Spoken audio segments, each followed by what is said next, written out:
Welcome to the podcast. This week, Joseph Johnson here from UAC, hosting us always, continuing on this journey with Jed Smith and Dr. Peter Smolianov, covering their book, Fringe Methodologies in High Performance and Health. And we've gone over some of the pillars of this high performance model. And now we've gotten into the psychological component. Last week we began that. This week we're going to go over one subset in this area, if you want to call it mental training, which is breathing techniques. And there's a lot of different ones that you hear of now. Wim Hof comes to mind. The oxygen advantage. Batico. Was another one that had been used in the former Soviet Union. But in a general sense, though, guys, when you're talking about breathing, how does that fit into the model? And then what are kind of like some of the application, I guess, or how does it work for the athlete? And so how could they educate themselves on it, number one? And then secondly, how does it fit into the model? Go right ahead, Jed. Okay. Well, Joseph, and I know Peter, this is very important for an athlete, and Peter is going to jump in with. He's got a lot of thoughts on this, especially as far as the shooter is concerned. But breathing obviously is life, and if an athlete can control their breathing, they can control their anxiety, their stress levels. They can control their focus. They can control their performance. They can control their recovery between intense bouts of exercise. Breathing is such a big topic, Joseph. So we'll try to talk a little bit on it. But obviously, slowing your heart rate down is one very important component of just getting control of your breathing. We'll probably touch base on mindfulness and hypnosis in this podcast, just because breathing is so important to those. You had mentioned Wim Hof, his method for being able to, if people have not heard of Wim Hof, look him up. What he's doing is amazing, and it's really ancient practices that he took from India, China. Some of the practices are used in the martial arts and in the breathing for chi and energy to heat. The Japanese call it ki, the Chinese call it chi, but breathing and centering and your energy, it's all very important. So I guess to kind of start out, I think just simple concepts athletes should know is just to slow down. The sooner an athlete can breathe through their nose, it relaxes, slows their heart rate down, relaxes their body, eliminates mental anxiety. Obviously, when people are nervous, they hyperventilate to just slow things down. With that, yoga breathing, deep breathing. There's, yoga breathing where you breathe in through the nose, out through the mouth. Or just, mouth breathing. Bikram's yoga uses different styles of breathing to focus on your breathing. One thing I will also say is whenever your mind is wandering, if you think about your breathing, it's a tactic. When you think about your breathing, it brings you into the moment. It brings you into now. That's part of mindfulness, being aware of where you are right here, right now. Instead of thinking about the future or the past, if I focus on my breathing, it centers me. It brings me into right now, into this moment. So little tricks that athletes can use just right there before we kind of get into some big topics. Peter, what do you want to add before we kind of get into a couple bigger points? Well, I want to kind of relate this to everybody. I think what you mentioned about using breathing for psychological regulation for self-control is critically important for everyone. It's used at schools now. Those teachers who are aware of these methods, they help students at a young age to self-regulate through deeper and slower breathing and the yoga skills of breathing. So that's very important. Another aspect that's very important for amateur athletes and everyone is ability to utilize lungs fully. And yoga, again, Eastern methods have special exercises for this, and they're important for both sport and medicine. Utilizing upper, middle, and lower parts of your lungs is important. In medicine, many methods use this to recover, to treat various lung conditions, asthma, and many other breathing illnesses by separating exercises that are for upper part, mid, and lower part of your lungs.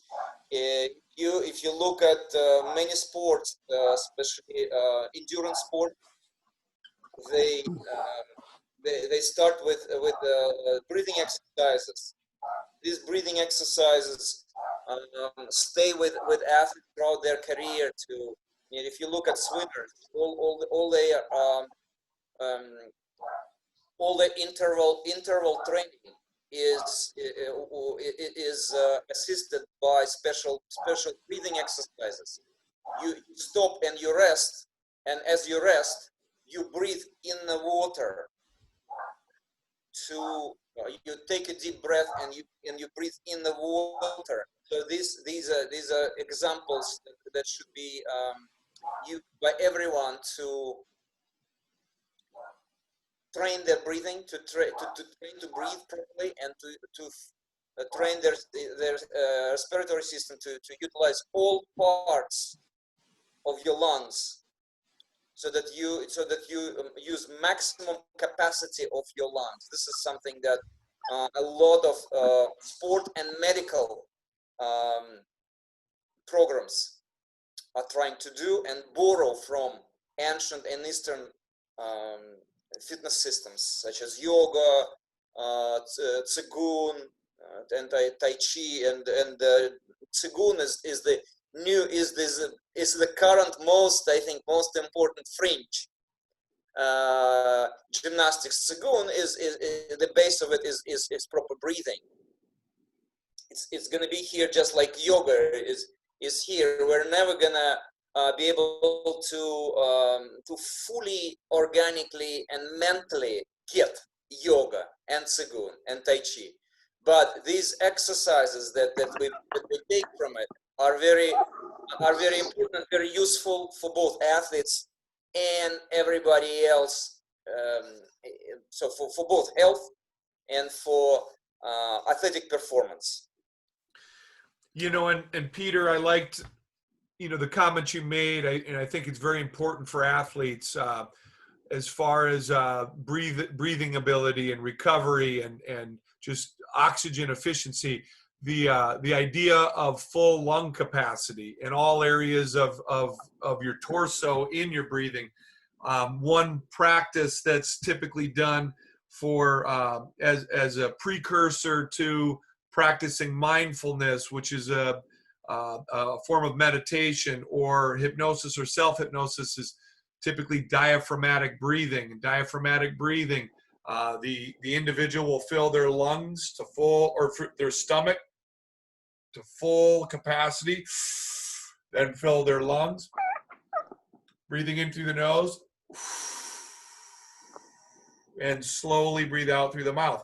Fill the stomach up, up, up, up, up, chest up, up, up, up, up, hold, and that's through the nose. Slowly bring it in through the nose, and then exhale through the mouth. And there's other forms, but taking full capacity breaths, 5 breaths before you engage in mindfulness, before you'd engage in like a self-hypnosis session or hypnosis session. Helps relax the individual. You would we talked about autogenic training. We spent a lot of time discussing autogenic training. An individual initially can start out using diaphragmatic breathing, then autogenic training, and then move yourself into mindfulness, where you could, and maybe it's, this is a point that I can, just discuss. One technique that helps an athlete tremendously, helps anyone, is just the practice of mindfulness meditation. And it dates back, thousands of years into India. But the concept is thinking about nothing. And it's kind of funny because you're going, well, when do you ever think about nothing? Very, very seldom do you ever think about nothing. Your mind is always active. But the crazy thing is in sport, we talked about the concept of mushin, the state of no mind, where you're just reacting. Well, this is what you're training your mind to do with mindfulness. If you were to relax yourself, with diaphragmatic breathing, autogenic training, and then you're in a place by yourself, quiet, in the dark, this is as simple as mindfulness can be. You close your eyes, you're completely relaxed. You square off a movie theater, like a blank movie theater screen in your brain. That's typically what one of the tactics that I teach the athletes, or that I use, a blank movie screen. Whatever comes up on that screen in your mind, acknowledge it, but don't try to analyze it. So let's say a tricycle comes up on the screen. You don't sit there and think, why am I thinking about a tricycle? You move on to the next, and then the next, and then the next. And so it's rapid fire, different objects, different colors, different things that come into your brain. You just acknowledge and move on so that it becomes free flow. So 10 minutes a day, 10 minutes twice a day. What it does is it teaches your mind to let go of things, to not dwell on things, so that you can much more easily react, and you can get into flow, because you're training your mind to be in flow and to be in the moment and not get hung up and stuck. And your mind, when you're in competition, and you're not performing well, too many clouds are in the way, so you can't see. This is just clearing, clear, clear, clear, clear. And then I make the right choices and I react. So mindfulness, it's a meditation. It relaxes. It helps you to release things that maybe in your subconscious that you're not aware that are a problem. It just pops up and you just can release and let go. So it's been a practice for, like I said, couple thousand years, but many athletes weren't being taught this, and maybe it's different, in the former Soviet Union when Peter was young, but in the United States, this would be very fringe mindfulness meditation practice for an athlete. Yeah, there are a lot of breathing and methods and gadgets, devices that are on sale now, that are quite fringe for a lot of athletes. For example, you can buy a breathing mask now that restricts your breathing. Talking about coronavirus times, every mask that you're wearing is basically you can consider it as a lung training device. You are restricting the flow of oxygen. You're making it harder to breathe.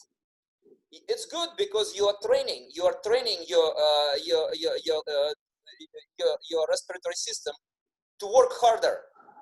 So if it's new, you can buy a mask that is very tight and massive mask that restricts your breathing, so that you can run and do other exercises with restricted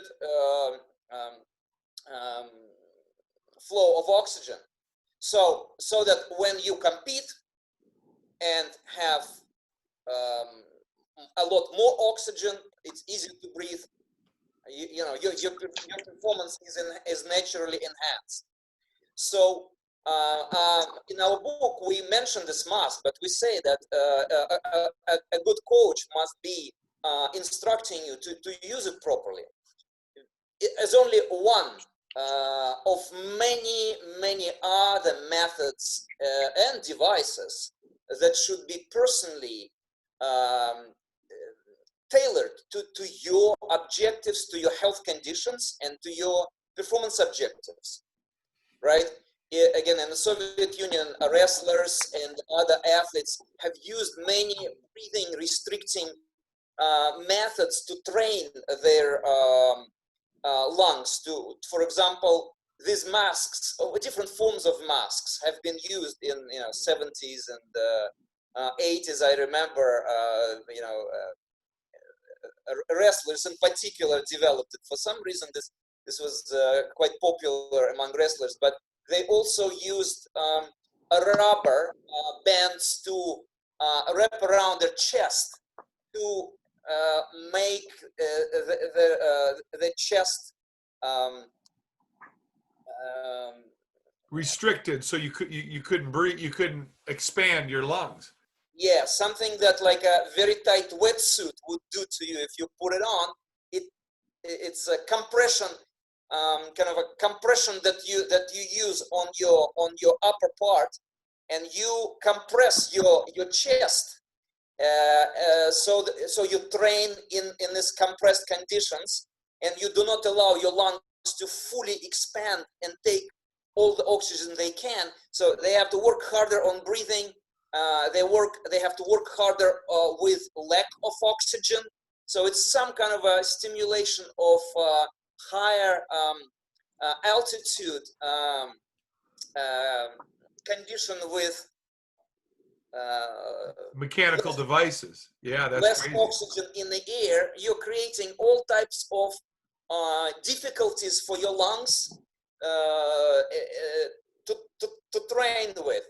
And this is now from high performance athletes. This now filters down to everybody. You can go on Amazon and buy these masks in the United States and anywhere else and use them. But again, it requires quite a lot of professional instruction to make sure it is tailored to your personal needs, to your physiological conditions, and to your performance objectives. And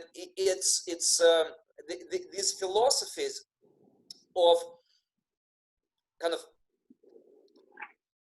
under-oxygenation, over-oxygenation, hyperoxygenation, playing with restricting your oxygen and then allowing more oxygen in your lungs. This is now used by medical professionals in clinical settings to treat various asthma and other lung illnesses.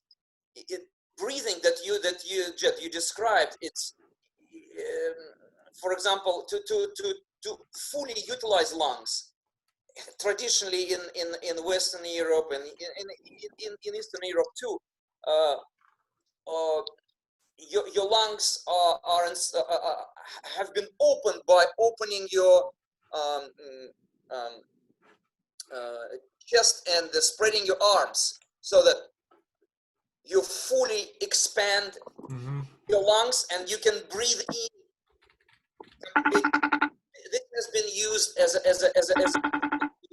to help your lungs fully utilize their capacity. Some yoga methods do. They instruct the patients and beginner athletes or amateur athletes who are trying to get to high level of performance, and those who treat their illness to do the other way around. Breathe in a condition that actually squishes your lungs, like this. So try to breathe. Yeah, very simple exercise. Yeah. Shoulders down, shoulders in, kind of in, not expanding Yeah. your Right. chest, but bringing your chest down and restricting the expansion of your chest, and try to breathe in fully like this. Try. Very simple exercise. No, I believe you. Yeah, right. So You can't. Yeah. okay. So Yeah. so doing doing it the other way around, not helping your lungs and to fully exhale and to take maximum amount of oxygen, but doing that, actually restricting it and training your lungs to breathe in when they're compressed. So they become more efficient. Yeah, and again, there is nothing new about it. This comes from ancient yoga methods, and this comes what I just described. This simple exercise comes from yoga specialists from India who come to Western and Western and Eastern European clinics and share their methods of treating and training. Yeah, so Yeah. this is the fringe that's another fringe that's available for everyone. Particularly, it's very kind of very popular now, as during coronavirus we Right. realized that Right. strength of your lungs is the key to your survival. Right. Right. And I mean, it's kind of it's another benefit, but like on the physical component, I mean, especially for uh, uh, team sports and things like this, endurance, with the breathing, the ability to come down quickly off, from like when somebody's been really running really hard, and they're able to come down and get relaxed a little much faster using some of the breathing techniques, if I'm understanding you guys correctly. So it's not just on the psychological side for focus or for anxiety or relaxation, but also for the physical components. Yeah, there's a lot with breathing, and we can, in the next volume of the book, we can look at. Obviously, we need to continue looking at the different fringe practices Yeah. involving breathing, because breathing is such a big component of, obviously, we need it for life, but it's the focus, the all around. It's just very important. So it's we need to put more in the next volume, and every volume that's just definitely a section in the psychology, but it's also for the, like Dr. Smolianov just said, for the performance, for the physical performance. It's not Right. only the psychological. You're using it for focus, you're using it for stress relief, you're using it for physical performance, energy. I mean, for power, your core, to generate any power, it's very important. So And it's also I don't want to say it's kind of like a precondition for a lot of psychological other techniques that you guys talk about in the book too. So sprinters the breathing is coming going to out be of a really starting important. block, an athlete bracing for in the game of football, an athlete that's going to lift with the Valsalva maneuver. It's just, breathing is so important in sport. And in techniques like the other ones that you guys have discussed in the book, like how self-hypnosis and things like that. Correct. The breathing is a precondition. And that's definitely a big part of hypnosis and self-hypnosis, for the relaxation, to get the individual to relax the conscious mind, to be able to to put suggestions into the subconscious mind. And we do discuss self-hypnosis and hypnosis, which the Soviet Union was way out front on using hypnosis methods for years before we introduced that into the United States with the hypnotherapists that were part of the Soviet system to work with the athletes. And maybe Peter, you want to talk a little bit about hypnotherapy and hypnotherapists that maybe, I don't know if you had the opportunity to have that done to you as an athlete, but I'm sure it was around. Yes, but it's again, it's top level that is again available here and used here by elite of the elite, and it costs a lot of money. I'm just thinking, what are breathing and breathing techniques that we can share with everyone that connect mind, physical, because the breathing is an indication, is a very easy, a very simple indication of your physical and mental condition. And one very simple thing that we were taught before we've been given real complicated, very hard to achieve kind of methods of control through breathing and exercise. We were given very, very simple things that are now becoming common for everybody. Like we have various ways of measuring what you need to do to exercise. And a very simple way, I think I read it somewhere in British public health guidelines. The best way to individualize your exercise is to bring yourself to the condition of out of breath. So everybody can do this. You must be on the edge of hard to breathe, out of breath condition when you exercise. Going beyond is overtraining. Staying below is not going to make any difference to you. So breathing and this edge of being out of breath is an excellent indicator, an excellent criteria for everybody, whatever level you are, whether you are 80 plus recovering from surgery or cardiovascular operation, or whether you are a high-level athlete. In order to keep improving your level, you need to carefully bring yourself to the point of being out of breath. Out of breath, and the doctor will tell you how many times you need to be out of breath as you walk today. How many times you should be out of breath as you're doing your gymnastics and anything else.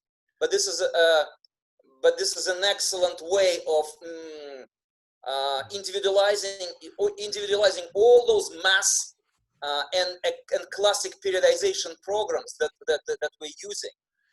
And so keeping out of breath and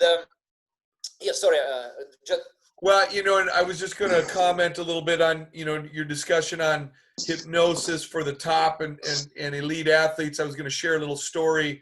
I'm not sure if you remember the Georgian diver, that Sergei Chalashvili. I don't know if you remember the name. He died 1983, hitting his head on the platform. Famous diver. I think he was a silver medalist. Anyways, okay. Greg Louganis. You guys remember Greg Louganis, the American diver? So I believe Greg Louganis was around 16 years old. This Sergei was his hero. That was his idol of diver, platform diver. And he was at a world championship, and he was watching Sergei. He was behind him to get up on the platform. And Sergei hit the back of his head on the platform. Ouch. And died in front of him. So he was one of the best divers in the world, and it was who Greg Louganis looked up to. I think he was 16 years old at the time. This is a hypnosis story, a hypnotherapist story. So now fast forward, that was 1983. Now 1988, Greg Louganis is at the Olympics, and he hits his head the platform, and it almost kills him. So he's very scared. Obviously, they take him out of the pool, and they used a hypnotherapist that worked with him, back, behind, and he needed a perfect dive to be able to win the Olympics, to be the gold medalist. He needed to score a perfect dive. The dive he ended up doing was the dive that was very complicated that killed Sergey when he was young. And so the power of hypnotherapy, in that situation, that's again at an elite level, and a high hypnotherapist, high level, that worked with him to overcome a fear that he had as a child right there in competition. And again, when Peter explained at the elite levels, at the top levels, you can see that thing that is being applied. Something for the masses that, Peter and I, our passion is to get this information out, is really how can we help and benefit the masses? Because like Peter said, it's very expensive. You're not going to be able to afford to pay someone to go to all your competitions unless you're at the top level. But for the masses, like he said, practicing diaphragmatic breathing, practicing autogenic training, you can lay in your bed by yourself. You can repeat to yourself, and anyone can pick up books on self-hypnosis, a simple book, but basically going through, explaining that you're very tired, doing a countdown, closing your eyes, looking at in your head at an imaginary ball or light that's moving slowly away, and doing a countdown, and practicing it day in and day out, 10, 15 minutes before you go to bed. Eventually, if you practice enough, the athlete can get themselves in a self-hypnotic state, which is something that, I practiced years ago to be able to teach athletes, and many athletes can do this. So when you get in a self-hypnotic state, then the athlete can then visualize at a higher level, and it's like you're asleep. It's very good. And then the athlete can program what they want and see what they want and how they need to do it. So it can be done very economically with just practice. If an athlete were to pick up, and like I said, there's plenty of books on how to be able to do that, and it wouldn't cost an athlete much money at all, but it would be something that would be beneficial. Yeah, and bringing yourself in certain states of mind are assisted with breathing. Absolutely. One tip, if it doesn't work, because some people say, I tried, it's not for me, it doesn't work. You need to try different things that assist your breathing, that assists your mental condition. One simple thing is stretching. Different types of stretching, and yoga stretching, when, for example, you lay on the back, put your legs up as high as possible, and then toes behind your head, right? So basically you fold in half with your your feet overhead. Yeah, you fold yourself in half. It's not just stretching, it's restriction of breathing. Absolutely. As you're restricting oxygen in your lungs, you're restricting oxygen into your brain, it's much easier to take yourself to a different mindset, different mental condition. If you can see, for some people it's very easy to fall asleep after you restrict breathing. After you stretch like this, fold in half and stretch and restrict your breathing, after this kind of stretching, for some people, it's actually it's followed by a very sleepy kind of condition, in which it's easier to manipulate with your mindset. It definitely calms you down, first of all. So you and if your coach, your participants, your entrusted athletes should try to experiment with different types of stretching combined with breathing that would just mechanically help them restrict their breathing, control their breathing. This is one very simple tip. Mm-hmm. Another tip is that we were taught from young age as athletes in our Moscow sports schools is based on this very basic principle, that the principles that you just outlined in the very beginning of our podcast, the continuity, the gradual progression.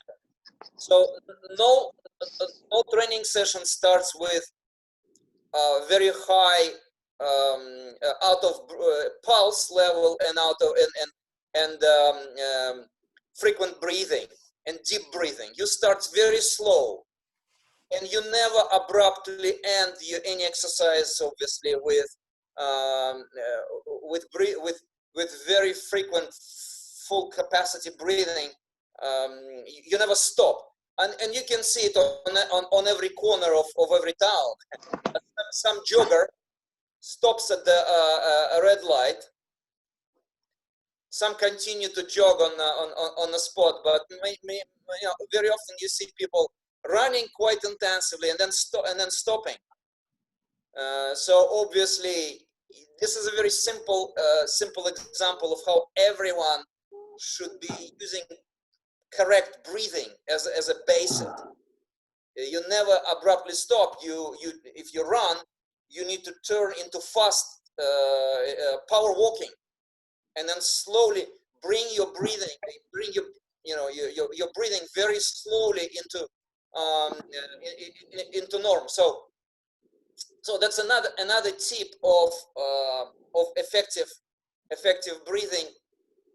Very slowly intensify your breathing, and very slowly bring it down from intense full capacity lung breathing to your normal rest breathing, together with your resting pulse must be going slow up to your high intensity training pulse, and then going very slow down. No abrupt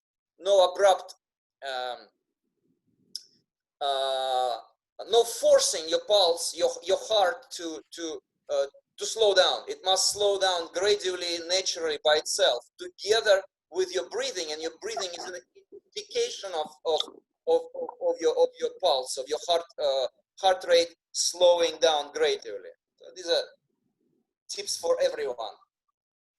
I think that's some good stuff there, Peter. I think we kind of covered kind of what we wanted to get through in this podcast. We kind of tied together breathing, how that is an integral part of pretty much everything that we do as an athlete, but then some tips as far as how it can be used for relaxation, mindfulness, for self-hypnosis, as far as relaxation techniques, recovery techniques, energy techniques. And it's something that we definitely want to touch more on when we go into volume 2, because there's a lot of tactics out there. It's the interesting thing, and I guess this ties in well with the fringe ideas, that breathing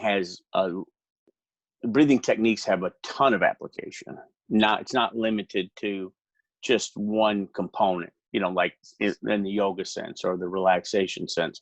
It's for performance. It's also used in wellness too. With people with asthma, we'll use different breathing techniques that could be beneficial for that, or for sleeping, or whatever the case may be. Some people have used it for controlling blood pressure. Different techniques for that as well. So it has great application across the board, and I appreciate you guys kind of elucidating the application to sport, that are relevant to the reader, things that they would be able to use in their everyday life to enhance their performance. or to enhance the use of psychological techniques that would also, eventually enhance their performance as well. So I appreciate you guys taking the time to go through this. I think next time we're gonna go through a couple other of the psychological components of developing athletes. I'm looking forward to that. So we'll be talking to you guys real soon in the next couple of days. Thank you so much for taking the time to help us today. Yep. Thanks, gentlemen. Thank Bye-bye. you, Joseph. Thank you, Jed.